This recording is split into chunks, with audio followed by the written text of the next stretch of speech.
Welcome to my channel cook delicious को आपण मानक मु स्वागत जनाऊँगी। एही वीडियो रे आज मु गोटे हेल्दी आउ टेस्टी ब्रेकफास्ट रेसिपी बनैबा सिखेबी। सेटा हला उत्तपम। तो चलंतु वीडियोटी को स्टार्ट करिबा। जदि आपन को मो रेसिपी गुडी को भल लागुची तेबे लाइक बटन को क्लिक करंतु एवं सब्सक्राइब करंतु एवं एमती नुआ नुआ वीडियो रो नोटिफिकेशन पाइबा पई रेड सब्सक्राइब बटन पाखरे थिबा बेल बटन को क्लिक करंतु।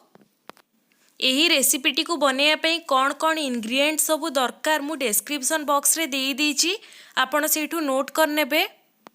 एबे चलंतु उत्तपम बनैबा स्टार्ट करनेबा। मु एठी गोटे स्मॉल साइज गाजर को धोईकी चोपा छड़ेकी कोरी नेइची। एठी गोटे कंचा लंका को काटिकी नेइची, गोटे मीडियम साइज पियाज को काटिकी नेइची, आ गोटे टमाटो को काटिकी नेइची। एइथरे हमें कोरिकी रखिथिबा गाजर पकेई देबा। अल्प लुण पकेइकी ताको मिक्स करिबा।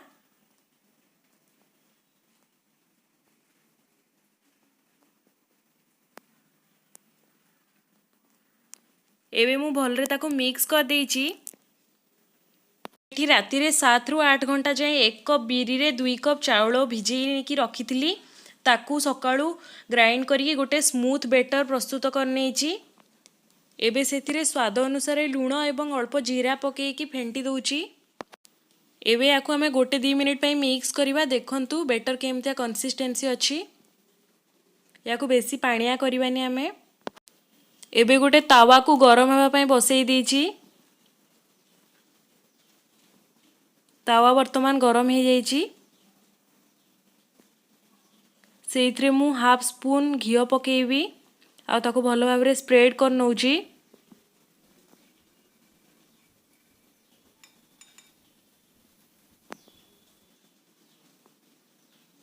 देखंतु घियो गरम हे जाइची। एबे बैटर टी को पकेइबा।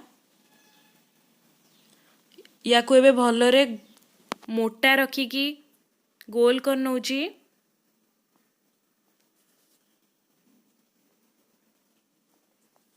या ऊपरे एबे हमें परिवा सब पकेइबा। सेइथि पई एई चकुलीटी को मोटा करी करिबा।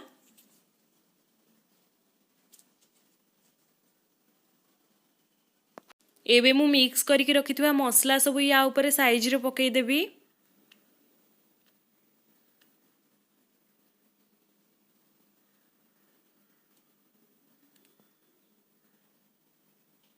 याकू एबे पातिया रे टिके टिके ऊपर आड़ू जाकी देबी,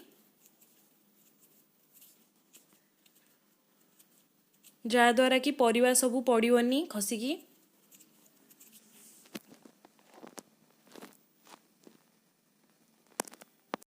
एबे मु परिवा सब को भलो भाबरे प्रेस कर देइची। आ याकू लो फ्लेम रे 2 मिनिट पई घोड़ेई देबी। आ सिझिबा को भलो भाबरे देबी। 3 मिनिट हेई जाइची। तळ आड़ू चकुली सिझी जाइची। एबे याकू हमें उल्टेई देबा।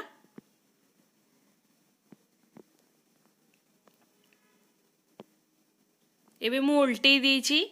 याकू आउ 2 मिनिट पई पुनी लो फ्लेम रे घोड़ेई देबी।